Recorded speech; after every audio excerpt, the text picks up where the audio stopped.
Assalamualaikum warahmatullahi wabarakatuh. Alhamdulillah. Innal hamdalillah nahmaduhu wa nasta'inuhu wa nastaghfiruhu wa natubu ilayh. Wa na'udzu billahi min shururi anfusina wa min sayyiati a'malina.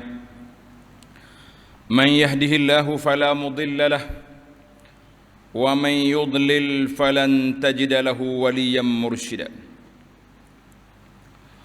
أشهد أن لا إله إلا الله وحده لا شريك له وأشهد أن محمدا عبده ورسوله اللهم صل على سيدنا ونبينا محمد وعلى آله وصحبه ومن دعا بدعوته إلى يوم الدين أما بعد فيا عباد الله اتقوا الله أوصيكم ونفسي بتقوى الله فقد فاز المتقون. Wahai hamba-hamba Allah, hendaklah kita sentiasa bertakwa kepada Allah Azza wa Jalla dengan sebenar-benarnya, supaya kita dapat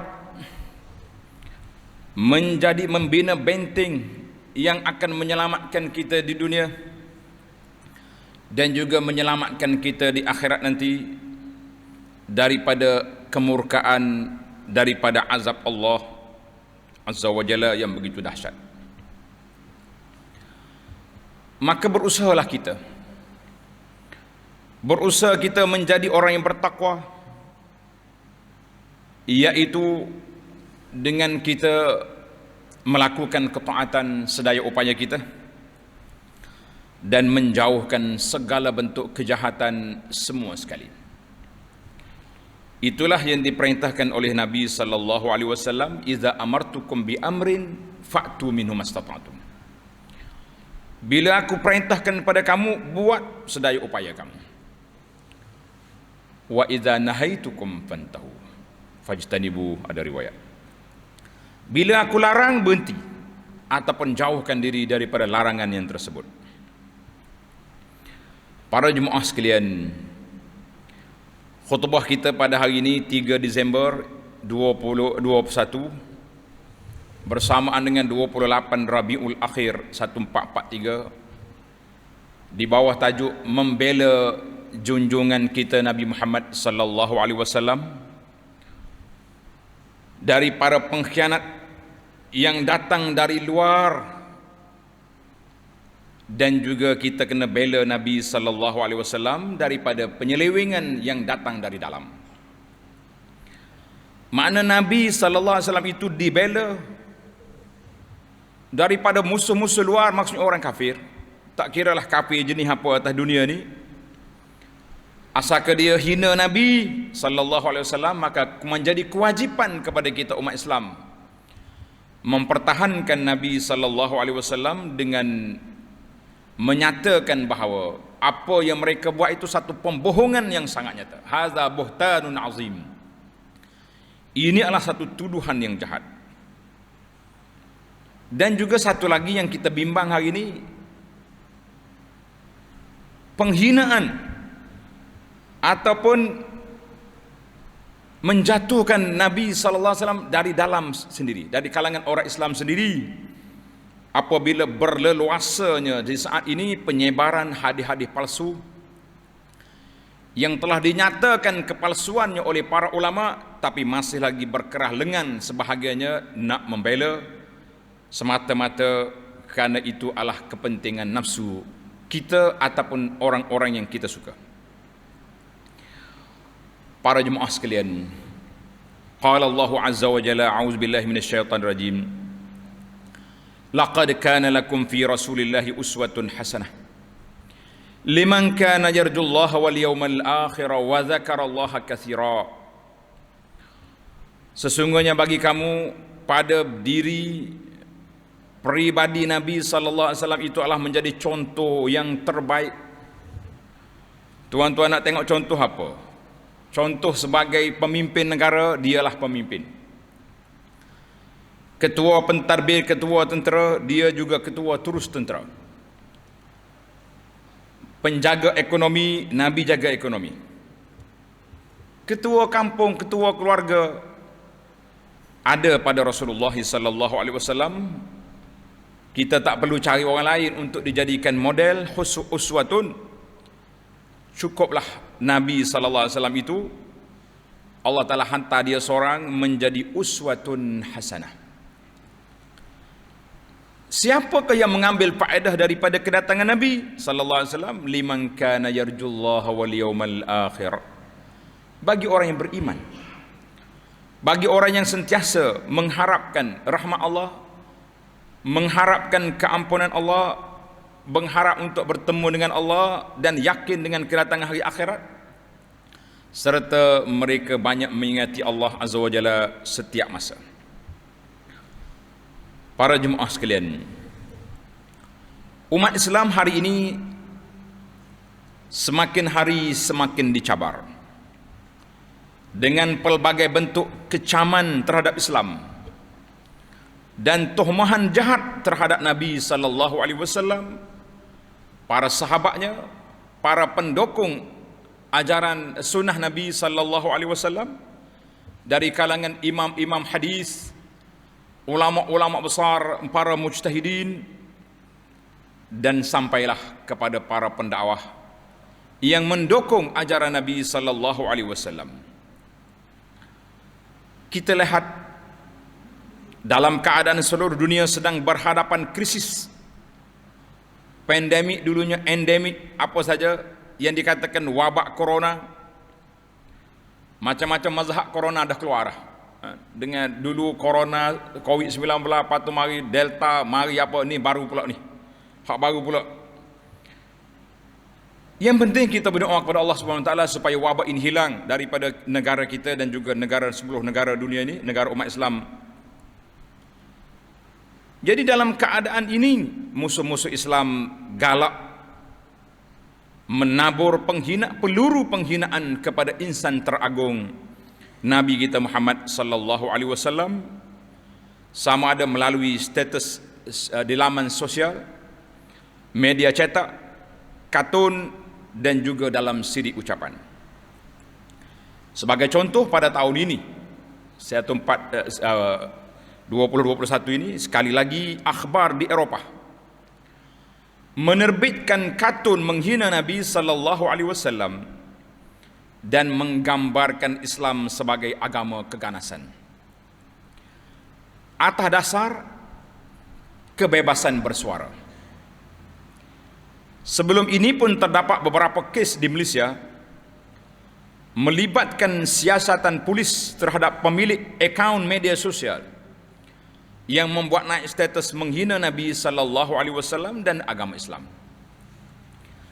Kita menunggu, itu kerja polis, tak payah kita kacau. Tapi sebagai umat Islam, kalau boleh dipercepatkan, dapat jadi kesan pemilik-pemilik akaun yang jahat ini, biarlah pihak Kementerian Dalam Negeri mengumumkan kepada umat Islam tindakan telah diambil ke atas pemilik akaun yang menghina Nabi sallallahu alaihi wasallam dan menghina Islam. Berilah keselesaan kepada umat Islam supaya kita tidak benarkan umat Islam sendiri bangkit bertindak. Baru pihak kerajaan nak bertindak, kita kata akan menimbulkan huru-hara. Kerana itu kita sebagai umat Islam jangan gopoh. Letakkan kepercayaan kepada pihak keselamatan. Tetapi kita tidak boleh berdiam diri semata-mata kerana toleransi, masih dalam keadaan kita wajib bangkit menentang dalam proses yang dibenarkan oleh undang-undang. Contohnya dalam kita boleh bercakap, menyatakan hakikat kerasulan Nabi sallallahu alaihi wasallam. Siapa Nabi kita? Perlu kita jelaskan. Nabi aku bukan seperti yang kamu sangka. Tidak seperti yang kamu tuduh sebagai seorang pendusta, tukang sihir, gila. Tidak. Nabi aku seperti yang kamu gelarkan dia sebelum dia dilantik oleh Allah menjadi Rasul. orang-orang Quraisy memberi gelaran kepada Nabi dengan nama Al-Amin, seorang yang mempunyai integriti, amanah yang tinggi di dalam negara jahiliyah. Orang percaya. Apa saja yang Nabi cakap semua dengar. Sebab itu orang Mekah bila berlaku kes apa-apa di kalangan mereka, mereka akan tunggu kedatangan Al-Amin untuk menjadi pengadil dalam isu-isu yang berlaku di kalangan mereka. Tapi malangnya bila Nabi sudah jadi Rasul, tercampak, ditarik balik gelaran Al-Amin dan dicampak dengan pelbagai tuduhan-tuduhan jahat yang direka-reka oleh mereka. Bahkan Nabi sallallahu alaihi wasallam pernah diugut bunuh kerana menyampaikan dakwahnya kepada penduduk Mekah. Kita juga tidak lupa bagaimana ejekan dan balingan batu oleh penduduk Taif ketika Nabi sallallahu alaihi wasallam masuk menyampaikan dakwah ke sana. Apa yang menakjubkan, Nabi sallallahu alaihi wasallam yang dilontar dengan batu, berdarah kaki dia, tidak pula membalas segala fitnah dan propaganda sebegini dengan keburukan dan juga dengan kekuasaan. Bahkan setelah malaikat datang bertemu dengan Nabi sallallahu alaihi wasallam ketika Nabi nak balik dari Taif, setelah dihalau dan dihina di sana, malaikat minta izin, "Ya Rasulullah sallallahu alaihi wasallam, izinkan kami mengangkat 2 bukit besar di Mekah ini," dia panggil Jabal Akhshabaini, "untuk dicempap ke atas kepala Saqif di Taif." Kalaulah orang lain daripada Nabi, anak rasa angguk kepala, selalah Jibril, selalah malaikat, mereka dah hina saya macam-macam. Tapi Nabi mengeluarkan satu kata-kata.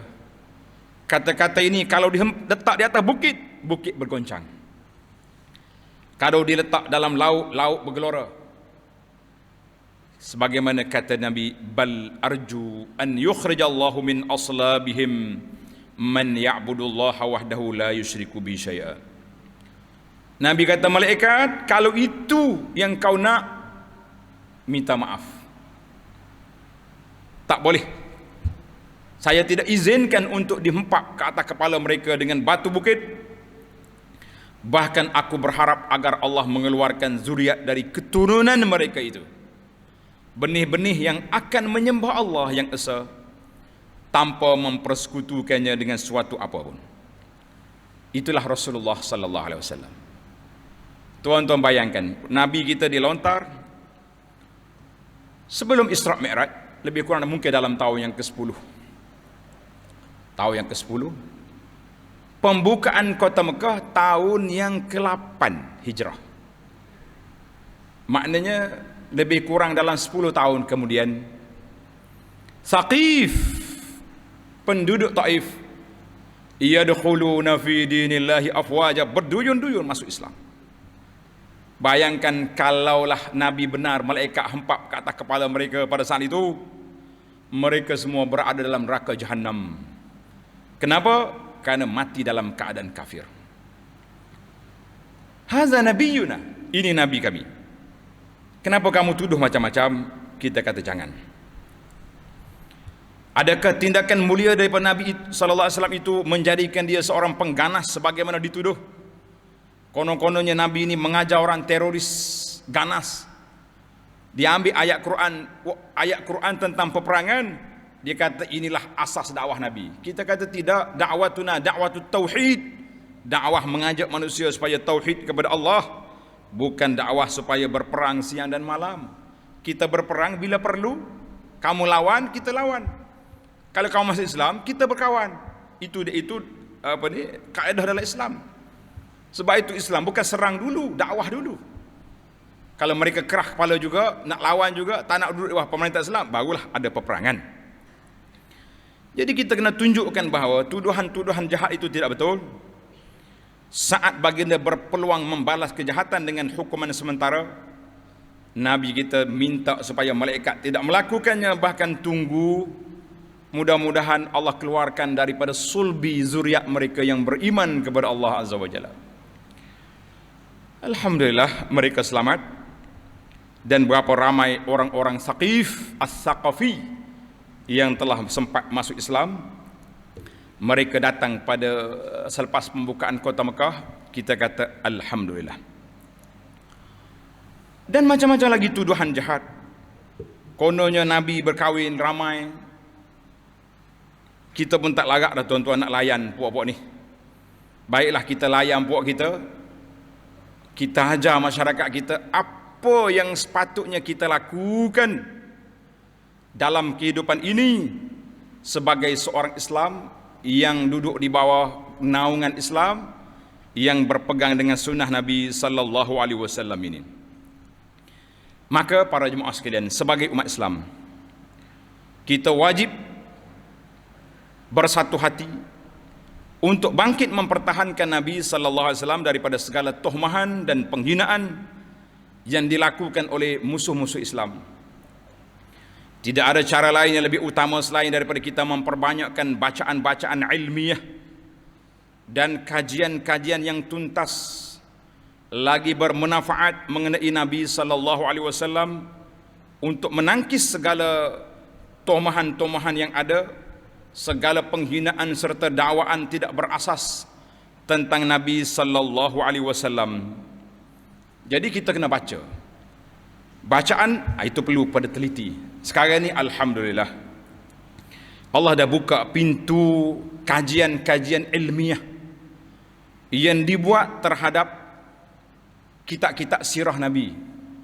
Dulu apa saja buku tentang Nabi orang baca. Tapi sekarang ni alhamdulillah ulama-ulama kita telah pun berusaha ambil satu-satu kitab, diberi ulasan, komentar, tahqiq, dalam bahasa Arab kata tahqiq. Tapi yang belum ditahqiq sepenuhnya lagi, iaitulah kitab-kitab cerita Nabi dalam bahasa Melayu. Hikayat Nur Muhammad, cerita hikayat Nabi bercukur. Banyak hikayat, nama dia pun hikayat, memang tidak ada riwayat. Maka cerita-cerita yang pelik inilah yang kita bimbang hari ini. Daripada menghina Nabi daripada luar, kita bimbang, takut kita umat Islam juga termasuk di kalangan orang yang menghina Nabi dengan meriwayat riwayat yang tidak sahih, riwayat yang tidak benar, riwayat yang bercampur sana sini. Kita ingatkan kita sayang ke Nabi, rupanya kita meruntuhkan suatu kedudukan Nabi sallallahu alaihi wasallam dengan riwayat-riwayat yang pelik. Tapi itulah masyarakat kita ini suka sangat dengan riwayat yang pelik. Kalau ada riwayat pelik, ramai lalu minat. Zaman kita ini pula dia panggil zaman media sosial. Orang-orang muda yang cerdik-cerdik, yang pandai main IT, dia potong video sana sini. Ni cerita pelik ni tak aja dengar lagi. Sehingga kan sampai peringkat betul-betul hadis, ramai ulama mengatakan hadis palsu ini, hadis maudhu'. Ramai lagi yang berkerah lengan, konon-kononnya hadis ini tidak maudhu'. Hadis itu maudhu' bercanggah dengan hadis yang sahih dalam bab amalan-amalan budaya-budaya dalam masyarakat yang telah dihapuskan oleh para ulama Islam yang dahulu. Dalam masyarakat kita telah dihapus budaya apa ni? Budaya jamu hantu di tengah padang. Waktu nak buat padi, buat acak apa benda tu, puluk kuning sana sini, jamu jing, jamu hantu supaya padi jadi, sudah dihapuskan oleh para ulama. Mari akhir bulan Safar, kita juga telah menghapuskan budaya mandi safar yang memang khurafat itu percaya akan turunnya bencana pada akhir bulan ni. Kita percaya buat juga benda-benda ni. Buat mari hadis. Orang kata hadis ni palsu. Palsu pun hadis juga. Kita kata mana boleh tuan-tuan, hadis palsu tak sama dengan gigi palsu. Gigi palsu tak apa pakai, lagi comel daripada tak ada gigi. Nah, dulu nak baca Quran waladhdallin sembuh tobi air liu, tapi dengan ada gigi palsu comel je sebutan waladhdallin. Jadi kita kena hati-hati. Sebab itulah di antara benda ajaib yang berlaku zaman kita ini, cepatnya tersebar kalau benda tak betul. Sekali kedua video dia panggil TikTok ni, baru ni ada mazhab baru pun ada TikTok ni. Keluar TikTok video ni tersebar habis dah, percaya habis. Saya punya handphone kadang-kadang sombak mari, ustaz cuba komen ni, nak komen apa benda tak betul tu, dia kata tak betul. Orang lain pula mempertahankan. Kita kata tuan-tuan, kalau benda sudah habis, habislah. Sebab itu berbohong atas nama Nabi lebih besar dosanya daripada berbohong dengan manusia. Dalam hadis yang mutawatir, Nabi SAW bersabda, "Man kadzaba alayya muta'ammidan falyatabawa maq'adahu minan nar." Siapa dia berdusta ke atasku dengan sengaja. Saya tak sengaja, saya baca. Dah orang sebut dah benda tu hadis palsu, tak sengaja apa laginya. Ini yang kita takut. Kalau orang kata dah palsu, palsu je lah. Ulama-ulama yang menilai. Kalau kita sama kita kata apa kita pandai apa kita.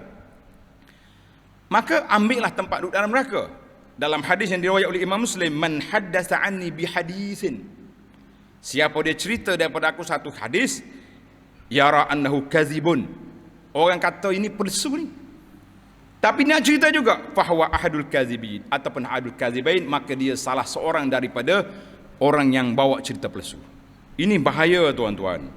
Sebab itulah kita kata yang berbahaya hari ini daripada dalam. Keruntuhan dari dalam. Macam rumah kita cantik tapi ada anak-anak dalam rumah, itu lagi bahaya daripada yang datang dari luar. Maka marilah kita sama-sama menuntut ilmu. Belajar.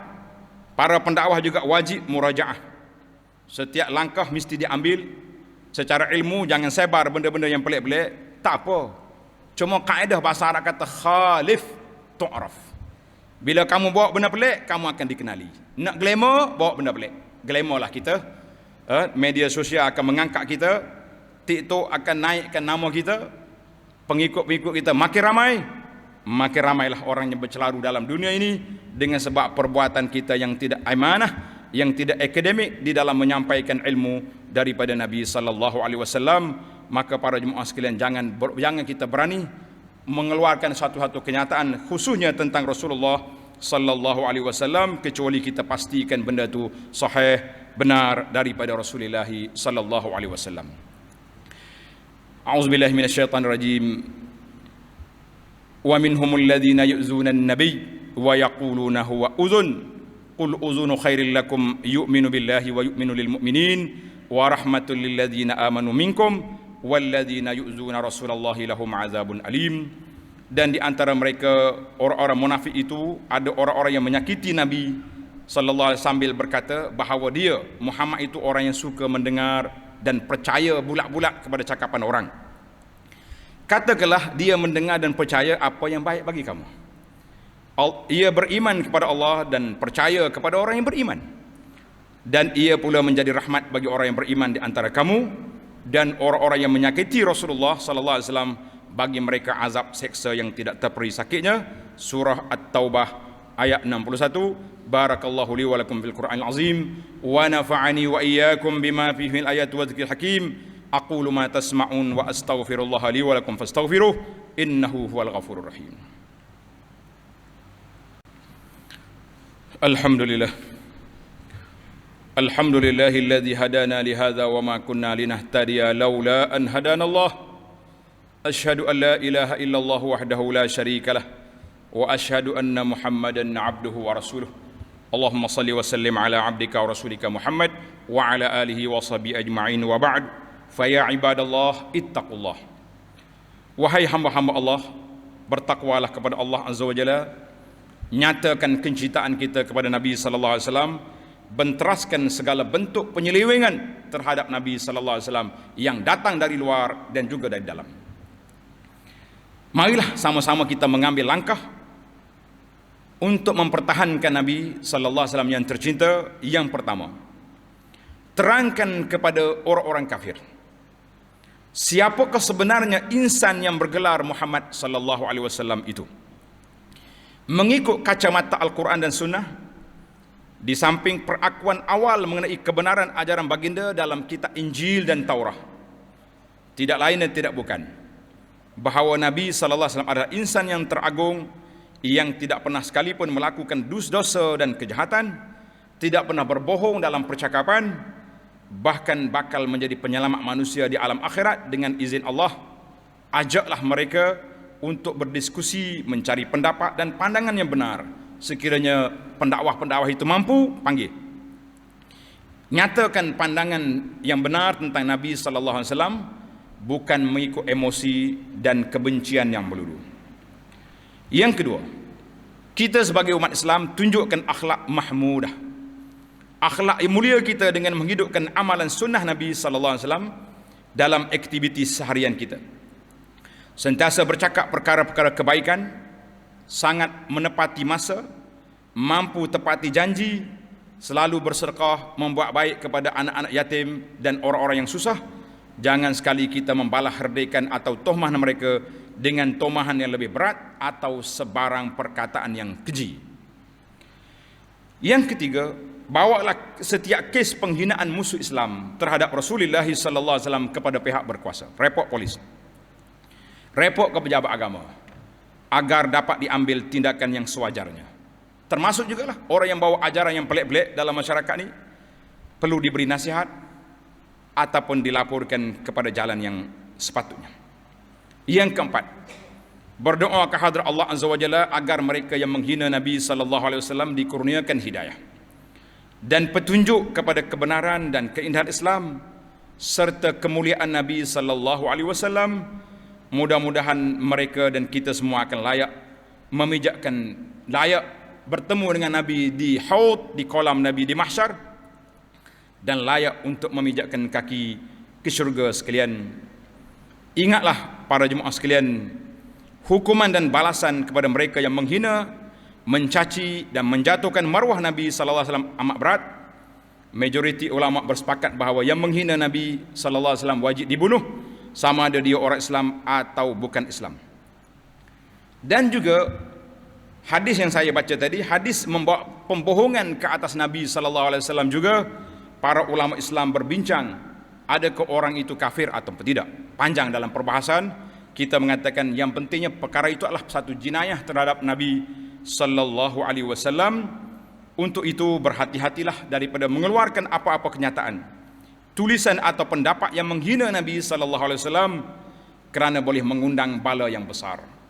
Kalau tuan-tuan jumpa poster-poster, tulisan-tulisan yang menyebarkan tentang Nabi, tanya khabar dulu, betul ke tidak. Tak usah sebar terus. Banyak yang saya jumpa palsu. Ulama kata tidak ada asal dalam kitab sunnah. Ini perbuatan rekaan-rekaan yang tak mampu kita tunjuk contoh di sini. Sebagaimana kata di para pendakwah, jika kamu diam saat agamamu dihina, maka gantilah bajumu dengan kain kafan. Ataupun dia kata dalam bahasa Arab, fabatnul ardi min khairum min zahriha, ketika itu mati lebih baik daripada hidup. Kalau Nabi dihina di saat di hadapan kita yang masih mempunyai kekuatan untuk menentangnya. Jadi para jemaah sekalian, jangan lupa kita masih lagi dalam suasana Covid. Patuhi SOP, patuhilah segala perkara yang dianjurkan oleh pihak keselamatan, pihak kesihatan. Mudah-mudahan kita selamat. Masjid tidak lagi ditutup, majlis-majlis ilmu akan dibenarkan.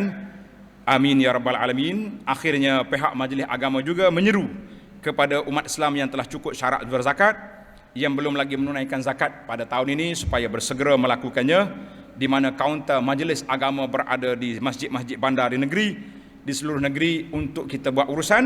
Setiap pembayaran dapatkan resit untuk pelepasan cukai. Kita kata kita dapat lepas di dunia pun lepas, untuk akhirat kita selamat. Alhamdulillah. Para jemaah sekalian, pada hari Jumaat dan hari-hari yang lain, sentiasalah berselawat ke atas Nabi sallallahu alaihi wasallam, kerana perintah Allah dalam Al-Quran, innallaha wa malaikatahu yusalluna 'alan nabi ya ayyuhalladzina amanu sallu 'alaihi wa sallimu taslima. Allahumma salli 'ala Muhammad wa 'ala ali Muhammad kama sallaita 'ala Ibrahim wa 'ala ali Ibrahim, wa barik 'ala Muhammad wa 'ala ali Muhammad kama barakta 'ala Ibrahim wa 'ala ali Ibrahim fil 'alamin innaka Hamidum Majid.